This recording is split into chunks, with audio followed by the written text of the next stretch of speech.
আসসালামু আলাইকুম। আজকে কিছু তথ্য দেই ভিডিওতে। বাংলাদেশে বর্তমান ডায়াবেটিস পরিসংখ্যানটা বলি। প্রতি 10 জনে একজন, প্রায় একজনেরও বেশি মানুষ ডায়াবেটিসে আক্রান্ত।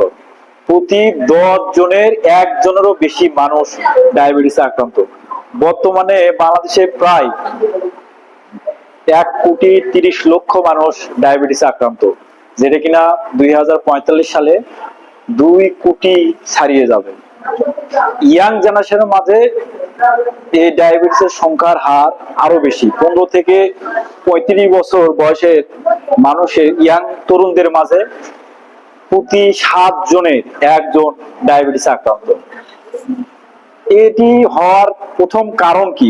আসলে আমরা যদি কারণ জানতে চাই, এই ডায়াবেটিস আক্রান্ত হার বেশি হওয়ার কারণ আমাদের অস্বাস্থ্যকর খাবার, আমাদের জীবনযাত্রার মান পরিবর্তন হওয়া, জীবনযাত্রা পরিবর্তন হওয়া, এবং আমাদের কম পরিশ্রম, কায়িক পরিশ্রম কম হওয়া। গ্রামের মানুষের তুলনায় শহরের মানুষ কিন্তু ডায়াবেটিসে বেশি আক্রান্ত হওয়ার কারণ এটাই।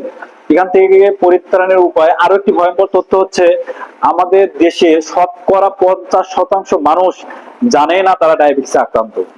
তাই এখান থেকে পরিত্রাণের উপায় আমাদের সচেতনের কোনো বিকল্প নেই। অবশ্যই আমাদের সচেতন হতে হবে এবং প্রতি 6 মাস বা 1 বছর পর একজন ডায়াবেটিস বিশেষজ্ঞ ডাক্তারের শরণাপন্ন হয়ে আমাদের ডায়াবেটিস চেক আপ করা উচিত এবং তার তত্ত্বাবধানে চিকিৎসা নেওয়া উচিত। তো সকলকে ধন্যবাদ।